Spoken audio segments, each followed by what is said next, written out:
Hello everyone, my name is Maria Beatriz Figueiredo. I am from Brazil, but I've been living in New York for almost 80 years now. I recently graduated from Harvard Extension School with a master's in sustainability. Today I'm presenting my consulting capstone project. I am sorry I'm not able to be with you live. The Casa do Barú project is about preserving native vegetation by the sustainable harvest of forest products, particularly Barú nuts, which you see here in the picture. I am sure most of you haven't heard of Barú nuts, but we will soon be going into more details about this powerful superfood. This sustainable action plan was developed for the Climate Smart Institute, a Brazilian NGO that works with sustainable agriculture and projects dedicated to fostering environmental preservation and entrepreneurship in rural communities in Brazil. This particular project was developed to support their Circular Cerrado or Cerrado Circular program, created to fight the Brazilian Cerrado's biome deforestation by generating income from harvesting native fruits and seeds. To start, I want to tell you about the Cerrado biome, or the Brazilian savanna. It is this green area here on the map. It is the second largest biome in Brazil, behind the Amazon, here to the north and northeast. To give you one idea of the area we're talking about, the Cerrado is more than 2.5 times the size of Texas. The red pin on the map shows the location of the Cerrado Circular program at the state of Mato Grosso do Sul. The Cerrado is a vital biome to the health of the country and that of Latin America. It is deemed Brazil's water tank because its waters feeds 8 of Brazil's 12 major hydrographic basins, sustaining also 3 aquifers, including the Guarani aquifer system. The Guarani is the second largest aquifer in the world, spanning through Argentina, Brazil, Paraguay, and Uruguay. The Cerrado is also the most biodiverse savanna in the world, with 5% of the world's biodiversity. Pictured here are some of the biome's typical plants and animals, including endangered animals species like the tapir, the jaguar, the giant anteater, and the maned wolf. It is also important to notice that 40% of its woods and 50% of its bees are endemic. The Cerrado is also home to 20 million people, including traditional peoples and 83 distinct indigenous ethnic groups.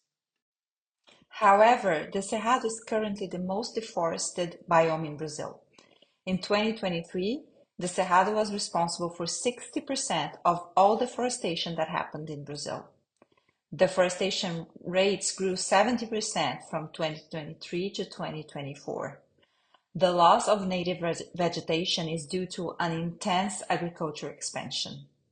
Despite all that, only 88% of the biome is officially protected. The Cerrado Circular works with 2 communities, you can see them here in the pictures, encompassing about 1,200 families. These communities are part of settlements resulting from the Brazilian government's land redistribution program. In this type of program, each family receives a plot of land to create their small-scale farm and also an area of protected native reservation, where they can harvest forest products but not clear the land. They are provided with basic infrastructure such as housing, dirt roads, water, and electricity, but they do not receive any kind of technical training, tools, or machinery to work the land. There are no schools, no rec centers, or any kind of markets and stores within the settlements. This results in a lack of integration with other families and low connection with consumer markets. As a result, most families dedicate themselves to subsistence agriculture and milk cattle raising. Although they are not permitted to lease or sell their lands, many end up doing so, signing informal long-term contracts with large-scale landowners.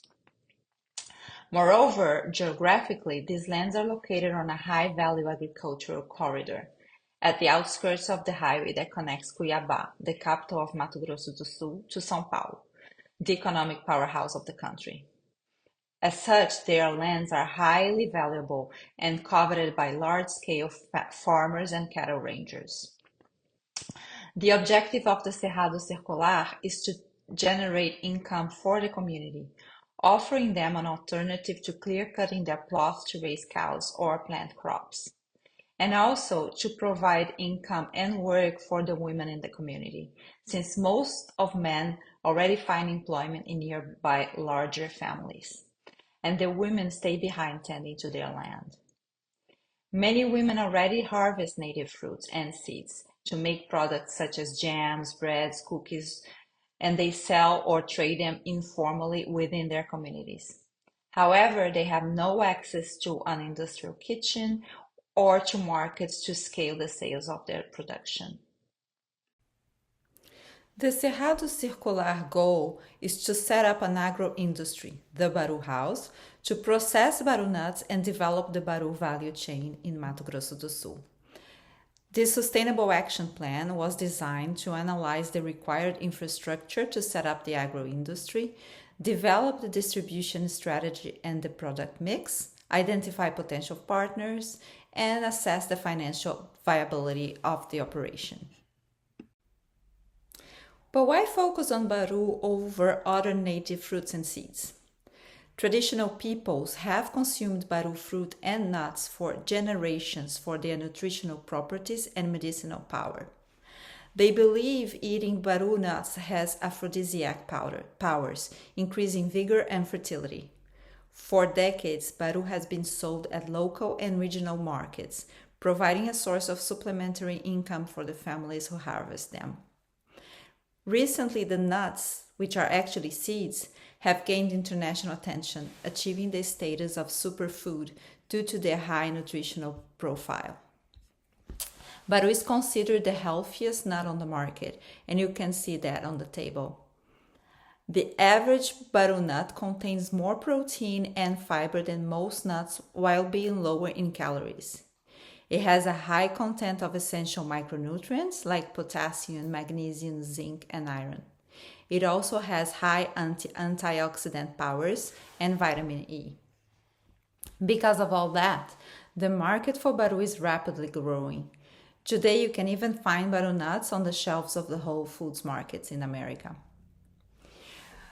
Also, Barú trees are extraordinary trees. They are fast growing, they start producing fruits in 6 years, they can reach more than 40 feet in height and display a dense canopy that provides vital shade for the cattle.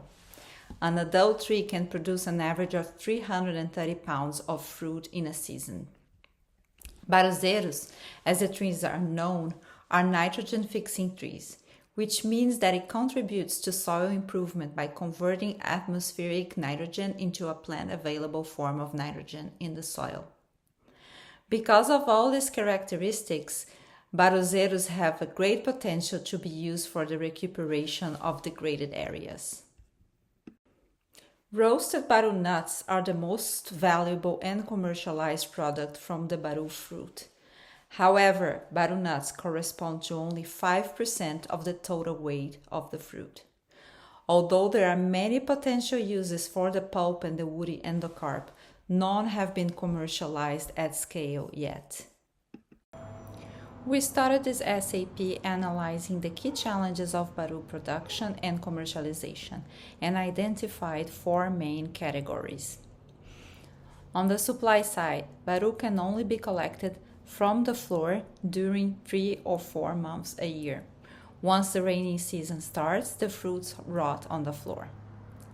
Gathering Barú fruits is hard work. The fruit is heavy and the trees may be relatively far from each other, spread out in pasture land and pockets of native vegetation. Extracting and transporting the fruits is time-consuming and labor-intensive. Also, there is a lack of trust in NGOs and projects that come and go in the short term, or initiatives that do not take into consideration the community's views and experiences. All of this result in low engagement from the community members. Also, production capacity of the area remains unknown, making it hard to plan collection routes, logistics, and organization in general. The quality is influenced by two key factors, the high perishability of the nut and the challenge of controlling roasting temperature and delivering a homogeneous product. Nuts are sensitive to prolonged exposure to light, air, and moisture, requiring raw nuts to be packaged and refrigerated for no more than 30 days before roasting.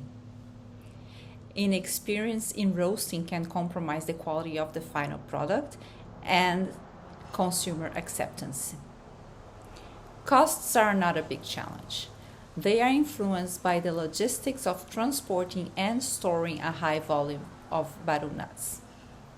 Other driver of cost is the lack of extraction technology. Usually, Barú is extracted one by one in artisanal machines like the one you see here in the picture. Developing an affordable automatic extraction machine is the holy grail of Barú nut production. And finally, there is the challenge to monetize the 95% of residues left behind from nut extraction. So now we're ready for the recommendations. The SAP calculated the costs of each recommended action and also developed a suggested timeline for them.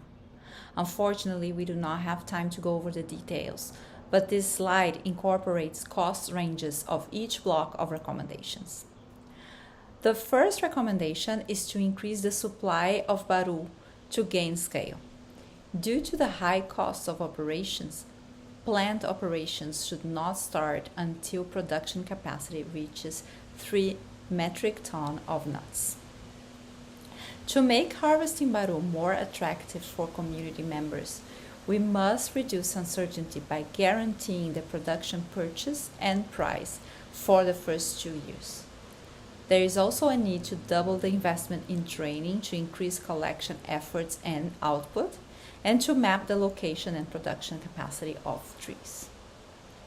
The next set of recommendations is to invest in delivering quality products. Many families, as we said, roast Barú in their homes and sell them in plastic pouches, an artisanal production that leads to poor quality and damage the product image. To increase quality, we must verticalize operations in a single facility, implementing standardized processes and investing in quality control and technical training. Investing in quality packaging to preserve product integrity is also essential. Next, there is the need to monetize the residues. And the low-hanging fruit here is to produce biocharcoal, to be used as an alternative fuel to wood-burning stove, which is what the communities use to cook, and sell the excess production as charcoal for grilling. It is also important to partner with local universities in product development, but we will talk about partnerships in a moment. Finally, acquiring certifications like organic certified and fair trade is crucial to opening local and international markets. Partnerships are indispensable for bolstering governance, hastening technical development, and facilitating access to markets and financial resources. These collaborations can reduce operational costs through shared resources and knowledge. Out of all the potential partnerships identified, I would like to highlight the partnership with Embrapa, the renowned Brazilian agricultural corporation, known for its innovative research. Embrapa has a long history of supporting family agriculture and rural development. Public, federal and state universities in the Cerrado region have a lot of expertise in agriculture production, given that it is the region's main economic activity. Most of them have published research on native Cerrado fruits and are putting a lot of effort into developing products with Barú pulp and endocarp. Trust and internal disputes are big challenges when working on community development projects in general. It is not different here. However, for a project to be successful, it is crucial to gain community buy-in. For the successful establishment of the Casa do Barú operation, a dedicated local project coordinator is indispensable, assuming the role of on-site project leader. In addition to managing day-to-day operations, the project leader will identify and cultivate partnerships, liaise with local stakeholders, and develop and oversee training and events calendar, collaborating closely with community leaders. Also, to build a strong foundation within the community, the project must invest in training and developing community leaders, empowering them to address practical organizational matters and provide valuable technical assistance to the families. Their involvement is essential in fostering cooperation, trust, empowerment, and accountability within the community. In time, community leaders should transition from volunteer roles to compensated positions, recognizing their evolving responsibilities. We developed a distribution strategy for the next 6 years, adopting a phased approach to climb the distribution channel steps from low aggregate value production during the initial operations phase to more sophisticated markets. The distribution strategy is segmented into 2 phases, each lasting 3 to 5 years, representing the estimated time to transition into the following distribution level.